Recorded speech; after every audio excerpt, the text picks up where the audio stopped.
Now, gentlemen, come closer. Today, I want us to talk about emotional leadership. I've been thinking a lot about emotional leadership, and especially among men. And I feel like somewhere along the lines, we reduced leadership to provision.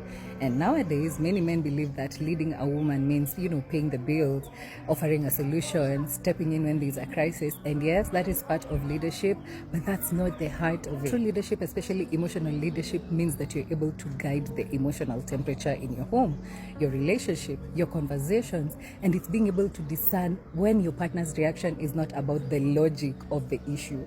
By the way, man, better understand that sometimes the woman is not going to be seeing the logic of the issue. It's gonna be about how she feels in that moment. She feels unseen, she feels dismissed, she feels unsafe, she feels unheard. Because let's be honest, when a woman feels something deeply, no logic will override that emotion. Hata ukuje useme it was because you did this, it was because you reacted like this, it's because you said this and this. No logic will make sense. You can have the best explanation in the world, you can have all the best facts, you can even lay them on the table, but if she does not feel safe or understood, she's already feeling shut down. And that's not because she's dramatic or because she's emotional.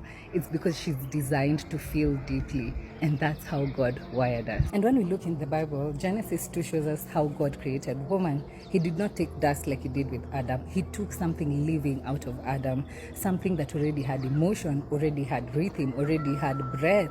And that's why women are naturally more emotionally expressive, because we carry that sensitivity in us.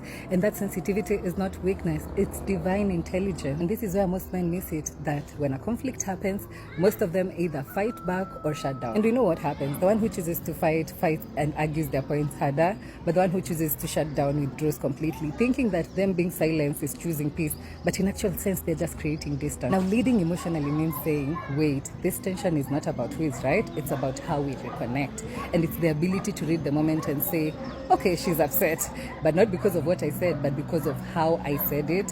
So let me pause, let me breathe, let me hold space for her emotions instead of defending my name. Because the moment you start defending your name and say, Ati, oh, it was because you did this, it's because you slammed the door at me, it's because, even if you justify, as I've said, however much you're trying to defend your name, that woman is just going to feel more unheard, more unseen, more shunned down. And correct me if I'm wrong, because the moment a man chooses ego over empathy, that conflict multiplies. And here's the thing, women multiply everything that they're given. If you give her love, she multiplies it into warmth or peace.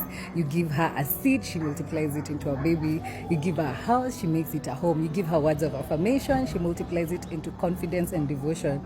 But you give her anger, you give her neglect, you give her bad words, you give her negativity, you give her dismissing, she'll multiply that with frustration, with tears and emotional withdrawal. And that's why Proverbs 15:1 says that a gentle answer turns away wrath, but a harsh word stirs up anger.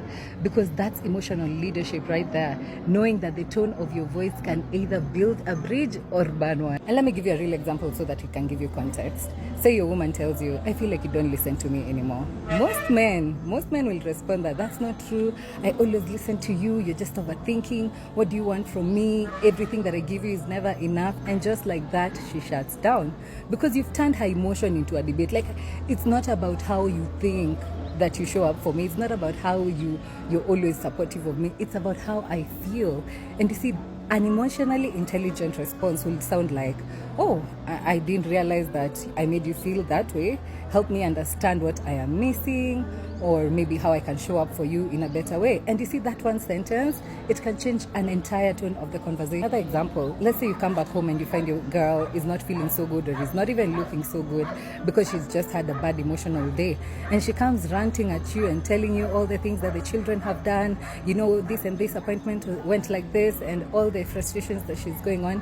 We get it, you're a man, you have a lot to cover that you're probably also carrying, but that's not the moment for you to just say that my work is not to just leave work and just, get stressed out by the world and then come back home to all these frustrations. It's for you to just first heal that emotional. You want peace? Abu, try this and tell me whether it works. After she runs and everything, imagine we have solutions as women. We already have solutions to whatever we're even ranting about. Just call her aside and tell her, babe, it's okay, don't worry, I got you. Hug them, hold them, embrace them, let them know that it's okay, you got them. And let me tell you, whatever that she was feeling and whatever frustrations she was experiencing is all gone in a wind. And now she has the capacity and ability to attend to you, and you can now share about how stressful your day was.